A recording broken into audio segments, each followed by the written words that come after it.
What has been your journey and challenges in navigating the workplace as a disabled person? Obviously, no employer is going to say to them, it's because you have a disability that you have been rejected from the process. They are often told things like, we just don't think that you're a culture fit for the team. I think there are managers who just lack confidence. So they start to assume what somebody can or cannot do in a role. If they are deselecting you because of a particular characteristic or identity, whether that's disability, age, ethnicity, sexual orientation, then they're missing out, not you. Hello and welcome to a new episode of the Open to Work podcast. So interestingly, this is the first episode that we're now recording without James, who sadly has completed his Open to Work journey and has started a fantastic new role. And we're wishing him all the best here from the team at Open to Work. And I think when we spoke, the show really must go on, and we wanted to come together and ensure that we were producing valuable content for candidates all around the world to support them in navigating this tricky job market. And regardless of whether James is actively involved in recording any episodes, this is still really the goal and the ambition of this podcast, and we want to continue to do that. And so we wanted to think, what is some unique and fantastic content that we could provide candidates all around the world? And that kind of leads us into our next kind of triple threat of episodes and our next series of episodes, which is all about supporting people who have been historically marginalized from the workplace and the job search in navigating this really tricky job market. And so that lovely introduction hopefully sets us up for a great chat today with Toby Mildon. So Toby Mildon's a workplace and inclusion consultant. He's the founder of Mildon, a diversity and inclusion consultancy. He's worked for the BBC and Deloitte and Accenture in supporting them in navigating the diversity and inclusion landscape. And it's going to be an awesome discussion on hopefully supporting candidates who are disabled all around the world in navigating and getting access to this job market. So welcome, Toby, to the Open to Work podcast. Thanks, Matthew. Thanks for inviting me along. So as we've started every guest episode, we're going to start with an interview question, just to put you on the spot and make you feel super at home and super comfortable. A lovely interview question to kick us off with, but one that we see asked by companies all around the world. So we're looking to continue to model that question by people all around the world as well. Tell us about yourself. It's such a big, wide-ranging question, isn't it? I'll start from the beginning. So when I left university, I actually had a career working in technology. So I was an IT consultant for Accenture. I then went on to work for a healthcare technology company implementing software into hospitals. And I ended up at the BBC as a technical project manager, working on projects like the redevelopment of the news website, the development of the BBC Sounds app where people can listen to radio. And I also worked on lots of user experience and design and accessibility projects. But then I was able to pivot my career into diversity and inclusion, and it almost happened by accident. So I was working in the technology department at the time, and the senior leadership team were concerned about the gender imbalance that we had in technology compared to the rest of the BBC, where we had much more of an even gender balance. So they created a plan to attract and recruit and retain more women into technology roles. And they needed a project manager to run the plan. And that's where I volunteered. And it started off as a 1 day a week job, and it quickly turned into a full-time job. Because one of the first lessons that I learned was that diversity is not just about gender, that it's about all of us. We are all diverse. And so my role really grew. I was able to take on other BBC departments as well. So I ended up looking after radio and then all of the corporate functions like finance and HR and legal. And then at that point, I'd been at the BBC for about a decade, and I wanted to get back into the corporate sector. Mm-hmm. So I went to go and work for Deloitte, the big accountancy firm, where they had much more of a focus on shifting culture, creating a culture of respect and inclusion, as they put it. And so that's been my kind of corporate journey. And then 5 years ago, I set up my own consultancy company because I wanted the flexibility and the freedom to do my own thing, work with loads of different organizations. take on some creative projects, like start up my own podcast and write my own books. I think the other thing to mention as well is that I've got lived experience of disability. So I was born with a rare neuromuscular disability. I was diagnosed when I was about 18 months so 18 months old. And I've been a wheelchair user all of my life. And I've faced my own obstacles and challenges in trying to get into the world of work, which we will no doubt discuss today. Yeah, and that's an awesome setup. I think for people who are not in the recruiting world or not in kind of the corporate world, maybe we should just do like a quick introduction to kind of what a diversity and inclusion kind of function and consultancy does, just to kind of give us a really high level and to introduce kind of what this role does. The two go hand in hand. So diversity is all about all of us, actually. It's about what makes us different, unique, individual human beings. And there's often a misconception that diversity begins and ends with a limited group of people. So companies might focus on one particular characteristic, like gender or ethnicity, for example. But I just want to bust that myth, because diversity is about all of us. We are all diverse. We are all unique. We all have different perspectives, lived experiences. And so organizations benefit from having a diverse workforce, because we know through lots of research that's been done is that diverse teams outperform homogenous teams. They are better at decision making. They are more creative. They are more innovative. They're able to build rapport with and build better relationships with a diverse client base or a diverse customer base. So there's a huge amount of benefit to having a diverse team. And then on the flip side to that, inclusion is about really how we fit into, or our sense of belonging in an organization. Because you can have one without the other. You can have a diverse workforce, but people feeling like they don't belong, that they are not empowered, that they can't progress within an organization. You can also have a not particularly diverse workforce, but they might feel a sense of inclusion and belonging because they all come from similar backgrounds, and they might fall into that into groupthink. So my role as a workplace inclusion consultant really is kind of twofold. One, helping organizations think about how they attract and recruit and retain a diverse workforce. But on the flip side to that, thinking about the behaviors and the culture within an organization to make sure that everybody feels that they belong, that they can progress, and that they're empowered. And that kind of naturally leads us into kind of one of my first questions, which was, what has been your individual journey on and challenges in navigating the workplace as a disabled person? We are delighted to be sponsored by MetaView. MetaView is the AI assistant for the interview process. Their AI records and transcribes hiring conversations like interviews, intakes, and debriefs, and then provides a perfectly summarized note of everything that was discussed. That means that you can focus on creating human connections with candidates during calls and save time on the busy work of cleaning up notes after every interview.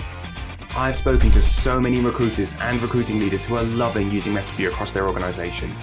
It's saving them time, but it also means that they have more data to make better decisions. So for every candidate and every pipeline, hiring teams can now make confident and informed decisions, and recruiters can finally take control of the interview process. The impact on candidate experience is also massive. Since recruiters don't have to worry about taking notes in the moment, they can really focus on being present and engaged with you. Forward-thinking recruiters at high-performing organizations like Brex, HelloFresh, and Quora are all leveling up their interviews with MetaView. So head on over to metaview.ai/open to work to get started for free on your first 5 calls. Yeah, so when I was a teenager, I've always had this strong work ethic. I always wanted to get into the world of work from a very young age. So when I was a teenager, a lot of my friends were getting jobs in supermarkets, stacking shelves, for example. Mm-hmm. And I became aware that there were probably a lot of jobs out there that I couldn't do because I physically can't lift tins of baked beans onto a supermarket shelf. I can't lift my hands and arms up. So I knew from a very young age that I needed to work in a job that was desk-based or office-based, rather than using my hands and arms. And so my friends were getting various work experience, and I was trying to get into the job market. And at a very young age, I received a lot of rejections. I think that was partly to do with my age. I don't think it was necessarily all to do with my disability, although I do believe that did play a factor. But on the flip side to that, I was really lucky to find my first inclusive manager, who was really supportive and a real ally. So he worked for Lloyds Bank, and I went into my local branch of Lloyds Bank and opened up a savings account. But I had other intentions, which was to ask for some work experience or a job. And at the end of filling out all of the forms to open up my new savings account, the bank manager, who I was very fortunate to meet, said, "Is there anything I can do to help you today?" And I said, "Well, actually, it's funny you should ask. I'd quite like a job, please." Brilliant. And That's to my old surprise, business development, knocking on doors, exactly. going in. Yeah, brilliant. I mean, to my surprise, he said, "Yeah, leave that with me. I'll see what we can do." And the branch that he worked in was a very small local branch where I grew up in the West Country. It wasn't particularly wheelchair accessible, didn't have a wheelchair accessible toilet, but he spoke to a manager in a bigger branch that was a 20-minute drive down the road. And between them, they arranged for me to start working for Lloyds Bank. Fantastic. And I ended up working for the bank on and off for about 3 or 4 years during my school and college and university holidays. And I started off working in the back office, processing checks.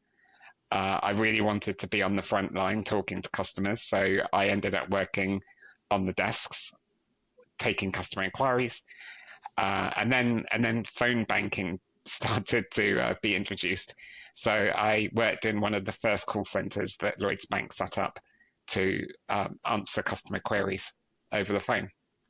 And that first experience of working with Lloyds Bank and having that supportive manager was my stepping stone to be able to work for other companies like British Airways and Accenture and the BBC and Deloitte. And yeah, so it's a kind of a combination of your proactivity, which I can see is kind of innate within you, and you founded your own business, and that's kind of really a big part of who you are by the sounds of it. What do you think are kind of the broad challenges as you kind of see across the marketplace for individuals who are disabled and getting access to the workforce? One of the main challenges that I hear quite a lot from candidates is whether or not and at what point should they disclose that they have a disability. It can be really concerning for candidates because they don't want the disclosure of their disability to jeopardize their chances of getting a job offer. And there's a genuine concern that they will face conscious bias. What I mean by that is basically it can be boiled down to blatant discrimination. I've heard stories where candidates are ejected from a recruitment process once they disclose that they have a disability. Yeah. But the thing is that obviously no employer is going to say to them, it's because you have a disability that you have been rejected from the process. They are often told things like, we just don't think that you're a culture fit for the team, or we just don't think that you're right for the role yet, come back next year. So it can be very kind of subtle or even passive aggressive feedback that you receive. What do you think it boils down to, like in all honesty, when you look at this kind of conscious bias? What do you think is they're really thinking behind the scenes? I think a lot of it is based on fear. And Scope did some really interesting research, and they said that it was something like just over 30% of the UK population was scared of talking to a disabled person. Wow. And so I think there are managers who just lack confidence in talking to anybody who's disabled. And they often jump to the wrong conclusions based on stereotyping. So they start to assume what somebody can or cannot do in a role. And then they'll make their hiring decision based on those false assumptions. Yeah. And unfortunately, it's the candidate that suffers. And then from an unconscious bias perspective, what do you think is kind of coming into play? A useful framework that I like to work with, and you can use this as a checklist if you're a hiring manager, is it's called the SEEDS model. And I really wish I could claim credit for this because it's brilliant, but it was created by the Neuro Leadership Institute. And the SEEDS model is an acronym of 5 different types of bias that affect our decision making. So we've got similarity, experience, expedience, distance, and safety bias. And it's the similarity bias that comes up quite a lot in recruitment. Yeah. Similarity bias basically says that we prefer what is like us over what is different. We end up creating in-groups and out-groups. And what that ultimately means is that as a hiring manager, we tend to hire in our own image. We are naturally drawn to people who've got a similar background to us, be that similar demographics, like our age, gender, ethnicity, sexual orientation, or it could be the type of career background that somebody's had or the type of university that we went to. We naturally affiliate with and click with those candidates that are quite like us, and we end up hiring in our own image. Yeah, and I think I was talking to this with another diversity and inclusion consultant the other day, but even something as simple as, let's take my kind of example as a kind of heteronormative white man, like who likes football, right? The ability to immediately be able to build rapport with someone over the Euros, which are kind of currently happening right now, means that I have a platform in which I can talk about a relatable topic and build rapport with someone who is not even just as a man, but even just someone who doesn't like football as a category of bias. That means that they won't be able to have that shared circumstance in order to be able to help build that rapport. And even something as basic as that can influence your decision making because you might quote unquote like that person or think that they'll be able to get along with those people. They would fit, to your point earlier, into the culture and the vibe of the team. Even something as small as that can influence a hiring decision. Yeah, and one simple thing that managers can do is consciously try to find common ground with every candidate. Yeah, the thing is, this sometimes goes against the advice that you're told by HR, because HR say, keep it professional, stick to the script, follow all of the same competency-based questions, because we want to have that consistency across the candidate experience. Let's say that you're interviewing me and I come into your office and you say to me, scenario 1 is, oh, did you watch the football, like the Euros last night? And I go, yeah, I did. It was brilliant. And then we have a whole conversation with that. We've automatically connected. We've got that similarity connection. Scenario B is I say, well, actually, no, I didn't see it. I'm not really into football. At that point, you as the hiring manager could go, oh, okay, and then just move on and commence with the interview. Or you could consciously try to find common ground. So you could say, oh, okay, no worries. Are you into any sports? And I might go, well, actually, I quite enjoy the Formula One. And then if you go, well, actually, I enjoy the Formula One, again, we have that connection. So it's just keep mining for that connection for like 5 to 10 minutes. I mean, eventually you will find something that you have in common. I think if we flip this around and think, what can the candidate do potentially to help set themselves up for success, is proactively trying to research the person who they're speaking to and identify anything on their like social media, for example, in LinkedIn, if they have any interest or they follow anyone. And even if you kind of, have to artificially, they follow Diary of a CEO, for example, just saying, I saw that they, talk about the most recent episode, and they might not have listened to it, but at least you have a platform in which to talk about common ground. And if you feel like you're someone who struggles to build rapport, or that you might not obviously have a kind of that connection with someone, then those little things can set you up for success, and you can proactively take control of that rapport building exercise. And, I think that's a really nice way to start. Yeah, absolutely. And so so let's kind of talk about brass tacks for a second. What are some of the legal kind of, what legal infrastructure is there as a disabled person to support you in navigating the job search process and the job application process and interviewing? I mean, the main one is the Equality Act 2010, which protects disabled people from discrimination. I mean, it protects a lot more than just disabled people. You know, there are 9 protected characteristics under the law. I mean, that's the main piece of legislation, and the main thing that's relevant for disabled people is the duty of employers to provide reasonable adjustments. So even in the interview stage, employers have a duty to implement reasonable adjustments so that you can fully get involved. So if, for example, you're deaf and you use a sign language interpreter, the employer has a duty to what a reasonable adjustment might be to provide a sign language interpreter at the interview for you. So that's the main kind of piece of legislation. And so, with that knowledge as a candidate, what are the kind of steps that you take? What do you do in order to ensure that you're actioning your rights in a way that is also like kind of not going to be used to discriminate against you potentially through the interview process? So I think the main thing as a candidate is to have the confidence, and I appreciate this isn't always easy, the confidence to talk to your potential employer about any needs that you do have. Now, these needs tend to fluctuate throughout the recruitment process. So I'll just use me as a kind of personal example. As a wheelchair user, when I submit my application form or CV to an employer and I have an online phone call, I don't really have any needs. Yeah. However, if I'm then called into a face-to-face interview at the office, I need to make sure that the office has wheelchair access rather than steps. At that point, I need to flag to the employer that I am a wheelchair user, that I need to have wheelchair access, and to have a conversation with them about what their accessibility is like. So I think as a candidate, you need to have that confidence to have those conversations.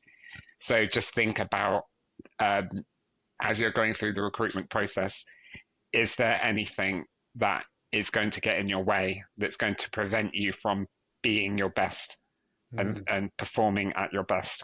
Okay.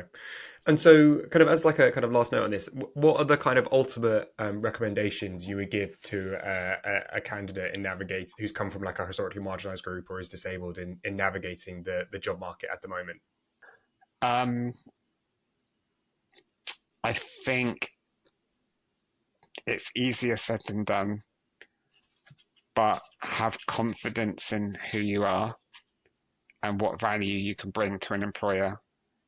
And if they are deselecting you because of a particular characteristic or identity, whether that's disability, age, ethnicity, sexual orientation, then they're missing out, not you.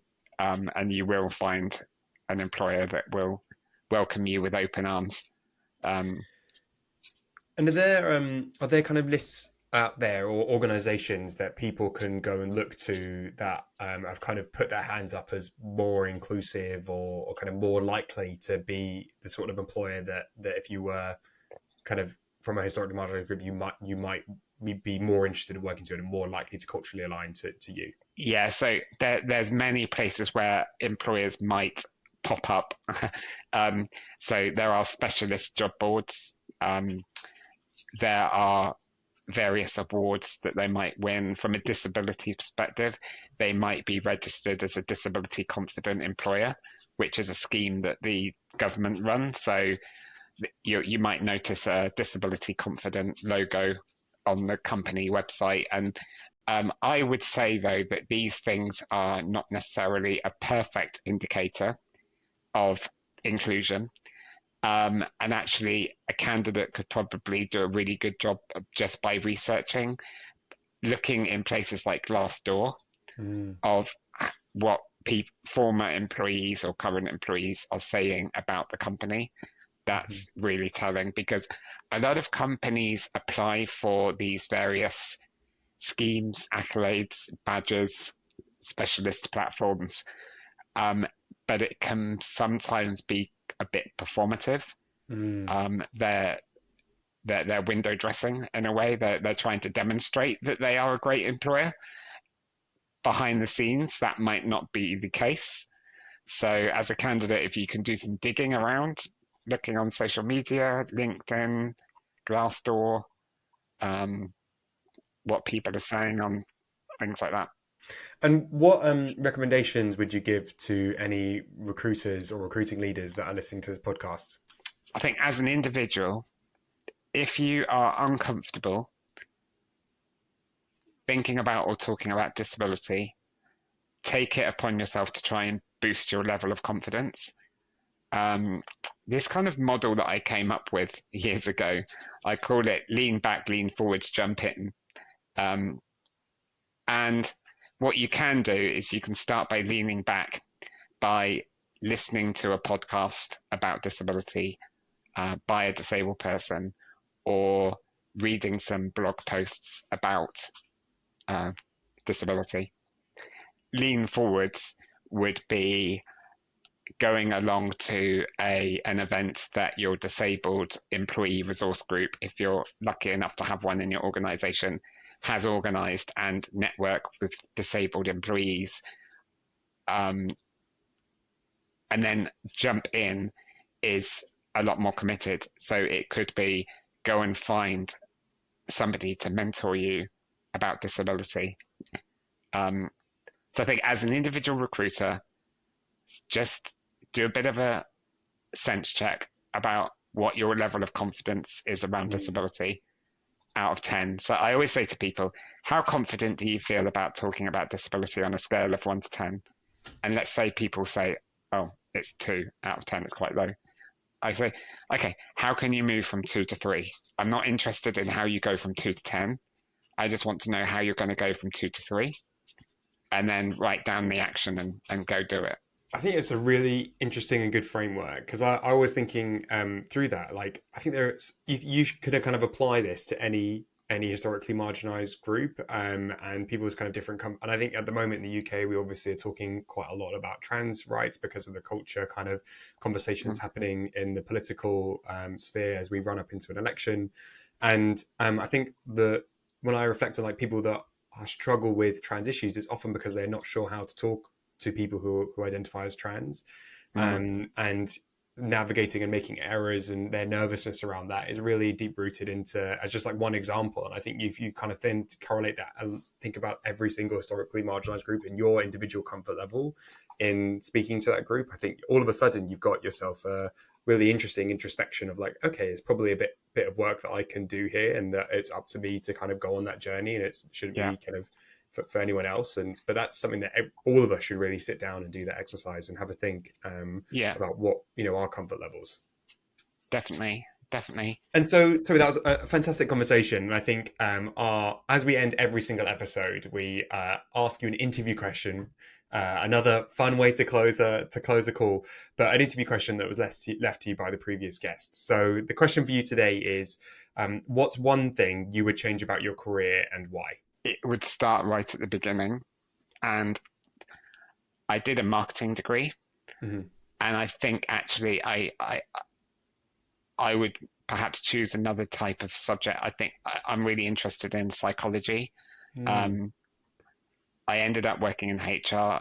My advice when I was doing my college qualifications in business was that I should move into HR, and I resisted that, and I ended up working in IT. So I think if I would kind of go back to when I was choosing my degree subjects and do something in psychology or occupational psychology, that would probably be my advice. Awesome, Toby, and thank you so much for coming on today. I've learned so much and gone on a super interesting journey myself, and I hope that others listening to this all around the world will hopefully have the confidence now, as if you're a disabled candidate, to put to understand how to navigate this process a little bit more and understanding your rights. But then also, if you are kind of a hiring manager, you now have hopefully a little bit more education, understanding of what's happening on the other side and how you can best support candidates in navigating this job market with them. In the meantime, Toby, where can people find you? What are kind of some resources that you can point them towards? two places. Connect with me on LinkedIn. I am always on LinkedIn. I share 2 or 3 pieces of kind of thought leadership content every week. So connect with me on LinkedIn, and you can always message me over there. I've also got a resources section on my website, mildon.co.uk/resources, and that's where you can access things like my book, reports that we write, and podcasts and things like that. Awesome. Definitely we'll be checking them out. And I really recommend following Toby on LinkedIn for anyone who's not already. An amazing resource. And and it's been a real pleasure having you on. Thank you so much. And to all of our kind of regular listeners and to all of our new listeners, thank you so much for joining us today. It's been another fab episode of Open to Work. And as we always say, our kind of main mission here is to support people in navigating this really challenging job market with kind of actionable insights from leaders like Toby. If you have any questions for our guests or have any recommendations, please write into us at opentoworkpod@gmail.com.